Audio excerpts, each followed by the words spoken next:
আসসালামু আলাইকুম গাইস। তো বলেছিলাম আসলে খুব অল্প টাকার ভিতরে আসলে ১-২ দিনে খামার করেছিলাম। মোট কত টাকা খরচ গেছে। তো আজকে খামারটা পরিপূর্ণ কমপ্লিট এবং ইনশাআল্লাহ দেখাবো কত টাকা খরচ গেছে, খামারটা কেমন হয়েছে ইনশাআল্লাহ। অলরেডি কিন্তু ভিতরে বাচ্চাও আছে। তো আমার সর্বপ্রথম যদি আমি বলি আসলে যেই টাকাগুলা খরচ গেছে, তো সেই টাকাগুলার ভিতরে আসলে সর্বপ্রথম আমার এই যে দেখতেছেন ২ টা করে ইট গাঁথনি দিছি। এই ৩ সাইডে দিতে হইছে। আসলে এই সাইডে আর ওই সাইডে। ওই সাইডে তো আমার আগেরই খামার, ওই খামারের গাঁথনি ছিল। তো এখানে ইট আনছিলাম মাত্র আমি ১০০ আর ১ বস্তা সিমেন্ট আনছিলাম। ১ বস্তা সিমেন্ট আর ১০০ ইট দিয়ে নিছিল ১৭ থেকে ১৮০০ টাকা। ১৫০ টাকার বালু লাগছে। এই মোট ২,০০০ টাকা। তাহলে মোট ২,০০০ টাকা লাগছে হইলো আপনার নিচে। আর ১,০০০-১,২০০ টাকার মতো লাগছে এই কিলামগুলা। কিলাম আর ওই নাট দিয়ে আসলে মনে করি আমি ১৫০০ টাকায় ধরলাম। কম বেশি হইতে পারে, সঠিক মনে নাই। যে কিলামগুলা যে ওই যে নাটগুলা, বাঁশের খুঁটিগুলা যে দেয়া হইছে, তো এই কিলামগুলা আসলে তো ইনশাআল্লাহ আমি কিন্তু নিজে একটা লকও করছি। এই যে দেখতে পারতেছেন এই যে এখানে আটকাই দেওয়ার জন্য। একটু দেখাই আমি। এখান থেকে এটা খুললে পরে এই যে দরজাটা আসলে একদম খুলে যায়। এখানে আবার লকটা আটকাইছি। তো পাশাপাশি কিন্তু আমি বাচ্চাগুলা কিন্তু রাখছি। এই যে বাচ্চা আছে এখানে। আরো কিন্তু এখানে ৪০০ প্লাস বাচ্চাও নামবে এখানে। ডিম নামাইছি আজকে হ্যাচিং এ। তো ইনশাআল্লাহ যে কথা বলতেছিলাম, আমি দর্শকদের উদ্দেশ্যে বলতেছিলাম যে আমি কত টাকা খরচ করে এই খামারটা তৈরি করছি। আমি নিচে উপরে কিন্তু তিরফল দিছি। আমার ওই খামারেও কিন্তু উপরে তিরফল আছে। ইনশাআল্লাহ ওই খামারটাও কিন্তু খুব সুস্থ সবল আছে। ইনশাআল্লাহ আল্লাহ পাকই রাখছে। এত ঝড় যায় তারপরেও আমার খামার কিছু হয় না ইনশাআল্লাহ। আশাবাদী আমি, আল্লাহর রহমতে আরো ভালো থাকবে ইনশাআল্লাহ। তো দ্বিতীয় যেই খরচটা করেছি আমি, সেই খরচটা হইতেছে আসলে বাঁশ। আমি ১৪০০ টাকার বাঁশ কিনছি। মোট আমি ১৫০০ টাকা ধরলাম আসলে ভাড়া দিয়া দিয়া ১৪০০-১৬০০ টাকা। হ্যাঁ, মোট ১৬০০ টাকা বাঁশের খরচ ১৬০০। তো এখানে ইটের খরচ ধরছি ২,০০০। কিলাম আর হলো এই নাট দিয়ে ধরছি হইলো ১৫০০। আর বাঁশের খরচ ১৬০০ টাকা ধরলাম। ভাড়া দিয়ে আসলে ঝাড়না দিয়া ১৬০০ টাকা। মনে রাখবেন সবকিছু ইনশাআল্লাহ একবারে সব আমি হিসাব করে লাস্টে বলবো মোট কত গেছে ইনশাআল্লাহ। আর খামারটা আমার কিন্তু কতটুকু হয়েছে, আমি এখানে ১০০ স্কোয়ার ফিটের মতো জায়গা হয়েছে ইনশাআল্লাহ মোটামুটি। তো এখানে কিন্তু ডিমের জন্য ১০০ মুরগি পালন করা যাবে। তা আপনি চাইলে কিন্তু মাংসের জন্য ১, ১৫০, ২০০ পিসও করতে পারবেন।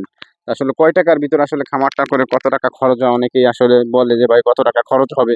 দেখেন আমি ইট, বালু, সিমেন্ট, খোয়া দিয়ে এত কিছু করছি। তো আপনারা যদি নিচে করেন তাহলে আমি মনে করি আরো খরচ কম যাবে। তো দ্বিতীয় যে খরচটা আমার, সেই খরচটা হইতেছে আপনার নেটগুলা। নেট আনছিলাম হইলো ১৬১০ টাকার মতো। একটু জিনারি কিনছিলাম এইভাবে ১৬২০ টাকার মতো গেছে।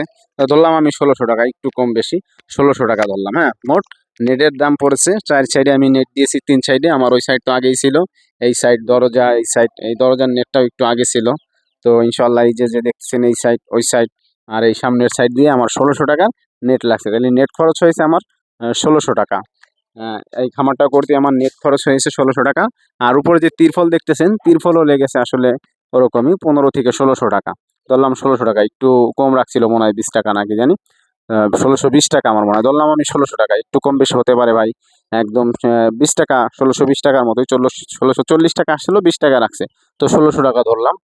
মোট আমার নেটের খরচ, সবের খরচ, এই মোট ৪টা খরচ বলছি। ১টা, ২টা, ৩টা, ৪টা খরচ। এই দ্বিতীয়, চতুর্থ আমার তিরফলটা। আসলে ওই তিরফল বাকি যেটা ছিল আমি কিন্তু এই যে সাইডেও মেরে দিয়েছি।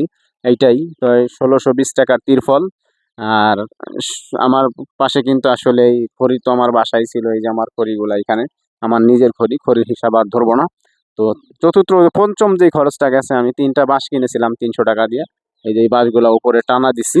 এই হলো সর্বশেষ আমার খরচ ৩০০ টাকা। তো কিছু মিছু এই যা ছিল আসলে দড়ি, ইট পাটকেল, ওই জিনারি মিনারি হয়তো আর ১০০ টাকা লাগছে। ওইটা ধরবো না, এটা আমার বাসায় ছিল। তার মার জাল আছে সুতা মোতায় বাঁধতে, এটা একদম সেমথিং স্বাভাবিক। তো আমি সর্বশেষ বলে দিব আমার কত টাকা খরচ গেছে এ টু জেড খামারটা শুরু থেকে শেষ পর্যন্ত করতে। ব্যয়বহুল হয়েছে মাত্র ৮,৬০০ টাকা। একদম স্যাম্পলি বড় একটা খামার, খুব সুন্দর। চাইলে আপনারাও করতে পারেন এমন খামার। কিন্তু ইনশাল্লাহ এত শীতেও এত গরমে কিভাবে মুরগিগুলা সুস্থ রাখি, এই খামারে এত ছাদের উপরে এত আর্দ্রতা, ইনশাল্লাহ আমি কিন্তু বলবো সেই কথাগুলা পরের ভিডিওতে। পরের ভিডিও পেতে আমার চ্যানেলটাকে সাবস্ক্রাইব করে রাখবেন, পাশে থাকা বেল বাটন বাজিয়ে দিবেন। আর অলরেডি সাবস্ক্রাইব করে দিয়েছেন যারা, তাদেরকে জানাচ্ছি থ্যাংক ইউ সো মাচ। এর পাশাপাশি বলবো আমার কাছে কিন্তু ব্যাপক বাচ্চা আছে। এই যে দেখতে পাচ্ছেন এইখানেও বাচ্চা আছে দেশি মুরগির। নিচে এই যে দেখতে পাচ্ছেন, এগুলাও কিন্তু আসলে মিশরীয় ফার্মি বাচ্চা। এগুলো ২৮ দিন বয়স আজকে। কালকে রাত পোহাইলে হয়তো 29 দিন হবে, তো চাইলে নিতে পারেন। তারপরে 20 ডিম আছে এই ফার্মি মুরগির, এই যে 20 ডিম, এই মুরগিগুলার আসলে ডিম হয় 20 ডিম, তো চাইলে এইগুলাও নিতে পারেন। তো আজকে এই পর্যন্তই। আসসালামু আলাইকুম রহমতুল্লাহি ওয়া বারাকাতুহু।